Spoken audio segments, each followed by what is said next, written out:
सना की कहानी एक ऐसी लड़की की है जिसने सबसे कठिन समय में भी अल्लाह पर अपना भरोसा कभी नहीं खोया। गरीबी की मार और माँ की बीमारी के बावजूद उसका ईमान अटूट था। ये कहानी हमें दिखाती है कि जब इंसान के पास कुछ भी नहीं होता तो उसके पास सिर्फ अपना ईमान और अल्लाह का सहारा होता है। आज हम जानेंगे कि कैसे सब्र और दुआ की ताकत ने उसकी जिंदगी को पूरी तरह से बदल दिया। सना एक छोटे से घर में अपनी बीमार माँ के साथ रहती थी। उनका घर इतना छोटा था कि बारिश के दिनों में छत से पानी टपकता रहता था। उनके पास पैसे नहीं थे। खाने के लिए कभी-कभी एक वक्त का खाना भी मुश्किल हो जाता था। कई बार तो सिर्फ रोटी और नमक से ही गुजारा करना पड़ता था। लेकिन इन सब परेशानियों के बीच भी सना हर रोज अपनी नमाज में यही दुआ करती थी, या अल्लाह, जो भी हो मुझे सब्र देना। उसकी आवाज में एक अजीब सा सुकून था, जैसे वो जानती हो कि अल्लाह उसकी हर बात सुन रहा है। कभी-कभी रात के गहरे अंधेरे में जब चारों तरफ सन्नाटा होता था और सिर्फ माँ की खांसी की आवाज आती थी, तो सना के दिल में तरह तरह के सवाल उठते थे। वो अपने सजदे में रोते हुए कहती थी, या अल्लाह, मेरी जिंदगी इतनी मुश्किल क्यों है? क्या मैंने कोई गुनाह किया है?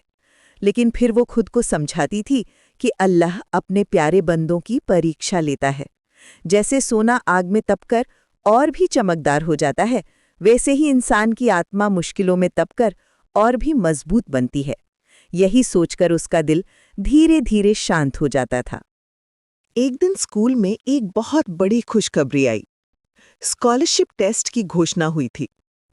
ये टेस्ट उन बच्चों के लिए था जो पढ़ाई में अच्छे थे, लेकिन पैसों की कमी के कारण आगे नहीं बढ़ सकते थे।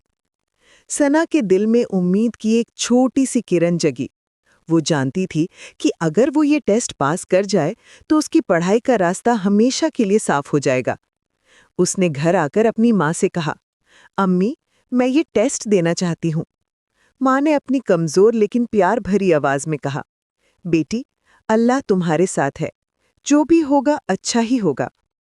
लेकिन जैसे जैसे टेस्ट का दिन नजदीक आता गया, माँ की तबीयत और भी खराब होने लगी। अब उनकी खांसी में खून भी आने लगा था।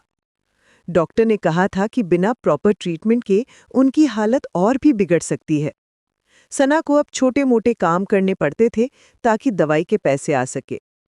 वो सुबह 4 बजे उठकर लोगों के घरों में झाड़ू पोछा करती, फिर जल्दी-जल्दी तैयार होकर स्कूल जाती और शाम को फिर काम पर निकल जाती।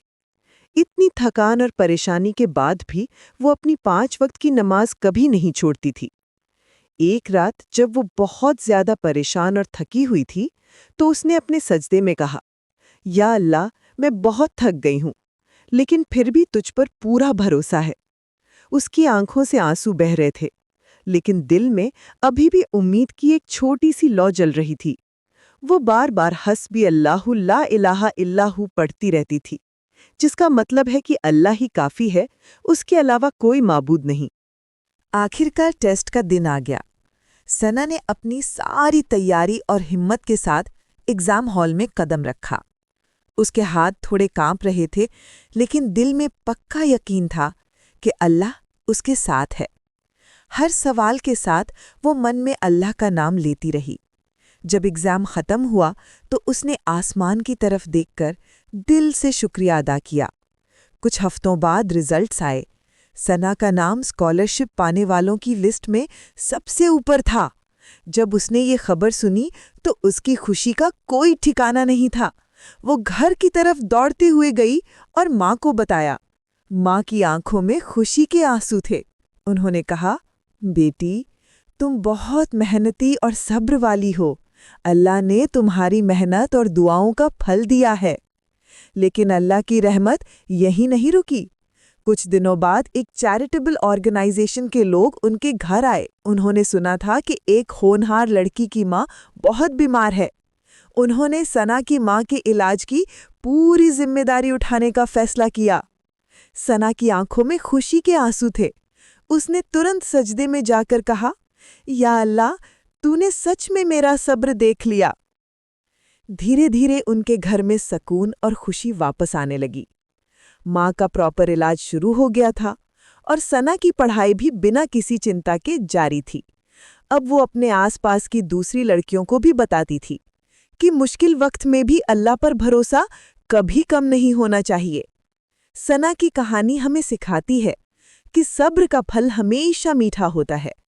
जब हम अपनी सबसे बड़ी मुश्किलों में भी अल्लाह पर भरोसा रखते हैं तो वो हमारे लिए ऐसे रास्ते खोल देता है जिनकी हमने कभी कल्पना भी नहीं की होती। अल्लाह अपने सच्चे बंदे को कभी अकेला नहीं छोड़ता, बस जरूरत है तो सिर्फ सब्र, मेहनत और सच्ची दुआ की। आज भी सना अपनी हर नमाज में शुक्रिया अदा करती है। उसकी माँ अब पहले से कहीं बेहतर है और वो अपनी पढ़ाई में तेजी से आगे बढ़ रही है।